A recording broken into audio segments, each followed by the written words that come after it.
Good morning, Fort McMurray, Wood Buffalo, and the rest of the world. You've tuned in to the Mac City Morning Show. I am your host, Elliot Pierre, and we're going to start this episode off the same way we start every episode off, with a moment of gratitude. I know you could be doing a million other things with your time, and the fact that you spend it with us truly does mean the world to me, so thank you.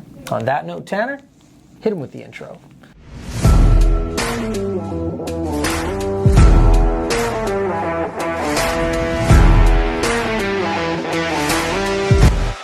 And we are back. Big shout out to McMurray Regional Law Office for sponsoring these awesome Saturday episodes. As everybody at home knows, I don't introduce my guests because they can do a better job of that than myself. So can you please tell everybody at home who you are and what you're about? My name is Jamie Northey, and I'm the receptionist at McMurray Regional Law Office. There we go. So, Jamie, how long have you been in Fort McMurray for? 10 years. 10 years? Yeah. Okay. Where did you come from originally? Whitecourt. Whitecourt in Alberta? It's about 2 hours northwest of Edmonton. Okay. What's Whitecourt like? It's just like Fort McMurray, but it's smaller. It's a little oil town, and they do mostly crude there. Okay. So when you say crude, like, do they have like those, I don't know what you call it. Pump jacks. There we go. I was just going to call them the little rocking horses, but okay. Yeah, pump jacks. So that's what's in the fields there. Mostly, it's mainly crude there versus the tar sands up here. Yeah. So it's about the same here. Okay. Just bigger. I've heard of Whitecourt. I've never been to Whitecourt though. So, like you said, it's similar but smaller. Yeah, beautiful forest area. Okay. I think there's less than 10,000 people there. Okay. So I was born there, and I moved here from there. So less than 10,000 people. So as far as like your school system, like there can't be that many schools. There's a few. I think there's probably less than 10. Okay. Yeah. Okay. And how many like high schools? Like when you have elementary schools, like most small communities have like a number of elementary. And I know Fort McMurray, I'm born and raised here. There was only 3 high schools when I grew up here, and now I think we have like 5. I want to say, give or take.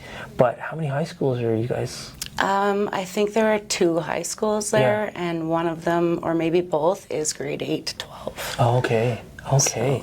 So growing up in a small community, you know everybody. Yes. So I used to recruit a lot of people to come to Fort McMurray, and I always thought growing up here, Fort McMurray, small town, like whatever. But then I started recruiting people from smaller towns in Fort McMurray, and they'd be like, oh, the big city, and I would just like, I would laugh and like, you got a Walmart, and I'm like, okay.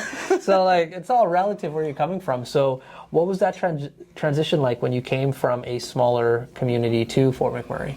I loved it. It's the perfect size for me. I don't like really big cities, right. And the really small town, everybody knowing everybody isn't really my thing either, so That's this right. is perfect.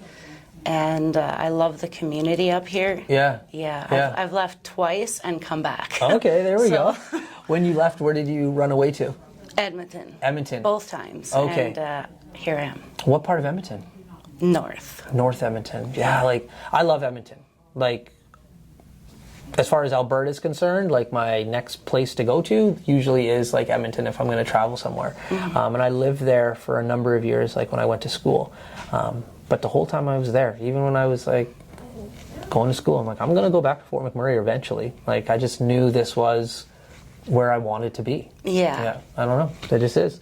What about this community keeps bringing you back?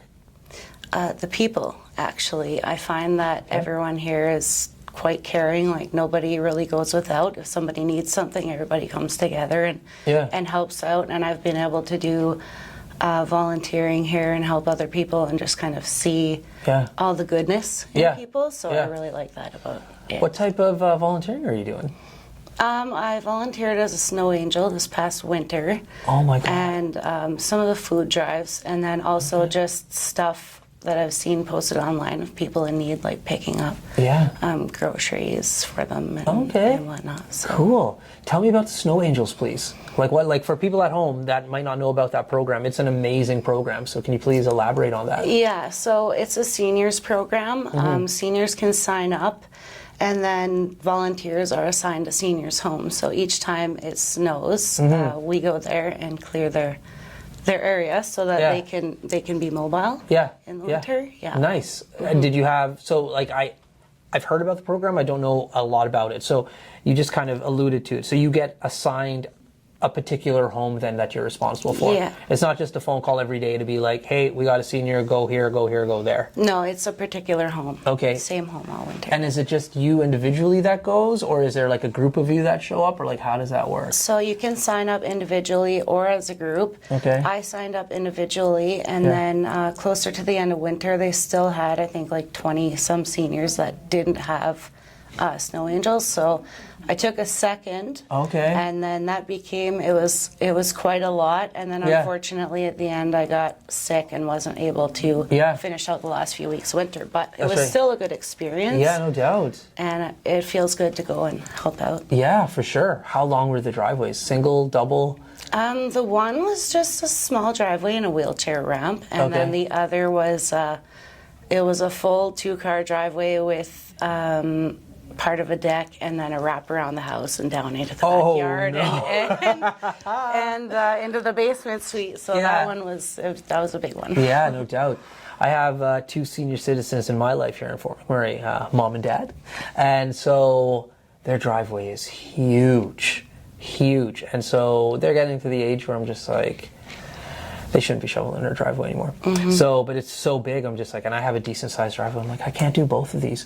So one year I paid a service to go and shovel the driveways because there wasn't enough snow angels, and I would never use that service just because I'm here. Like, my laziness shouldn't take away from somebody who actually needs it. So I paid for a service to do it, and the guy had like a leaf blower, like an industrial leaf blower on his back, and you'd come and you just like, oh, perfect. And so my dad was inside, and like they're still very mobile. So my dad every day was like looking at this guy blowing like the snow, and he's like, that seems pretty cool. So for Christmas, he's like, listen, I appreciate like you kids chipping in to pay for them coming, but how about you just chip in to buy me one of those cool leaf blowers and I'll do it myself.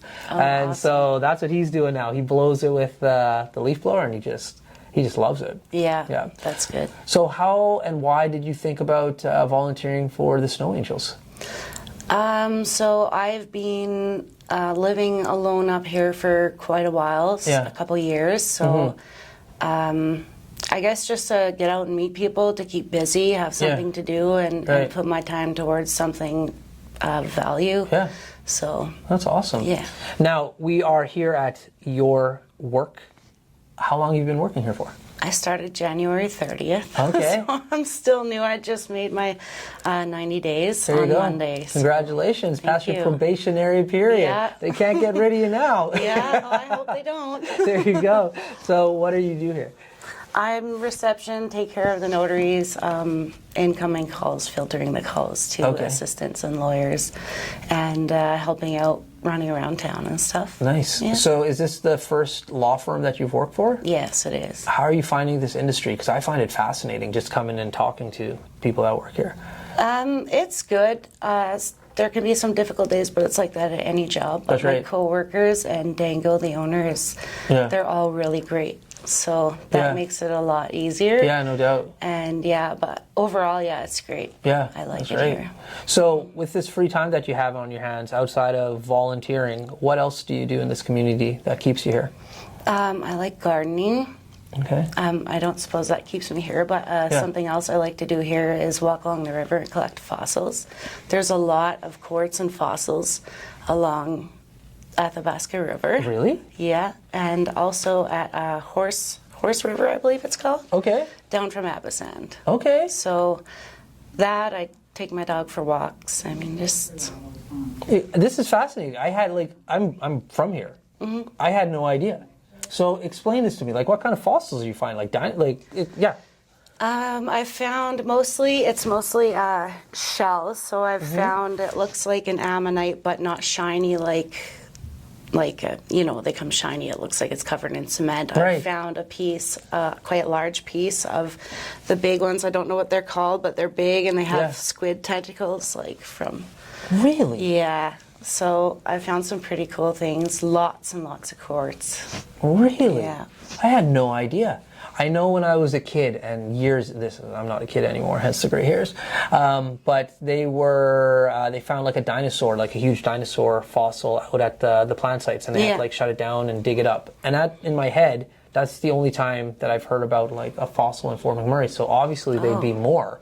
But yeah, I didn't know you could just walk around and find them. Wow, yeah, you can walk around and find them. I worked on site before I worked here. Right. And there's a lot of fossils and neat things to see out there, actually. Wow, look at that. You learn something new every day. Okay.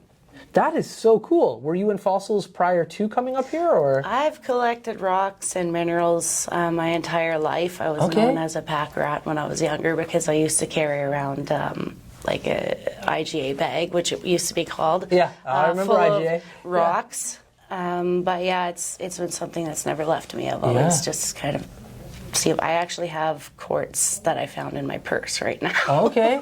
So are you also into like the different gems and mineral and that I kind of stuff am, as yeah. well? I'm not huge on the jewelry, but I like to just have it and learn about it. Yeah, it's fascinating. I have definitely some stones and some rocks. Sometimes I wear them as jewelry, sometimes I don't. But they're cool, and when you like learn about them, and the one thing that's, for me, it's just for me, some of them when you pick them up, like they feel different. Like you can, like, not just the weight, but the feeling, the energy that comes off of them. It's fascinating. Yeah, it really is. Yeah, and I was doing one of these episodes at Life Force, and I was chatting with Sky at Life Force. That's one of their representatives, and she was telling me all about like the pressure that makes these rocks, and like you can only find them in certain places, and like, just there's so much history behind like stones, basically. Yeah. Very cool. Very cool. Well, listen. We're done. We're all out of time. So, but before I cut you loose, you get a shameless shout out or plug. So you have the mic, the camera, the lights. Have fun. So I'm going to shout out to myself. It's my birthday today.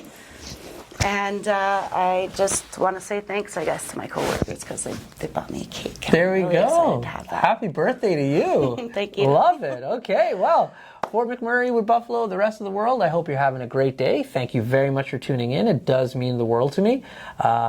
I'm going to go get some cake. Hopefully you're having a good one. Peace. What a deadly old way to end another morning show. Later, boss. It's so ballistic!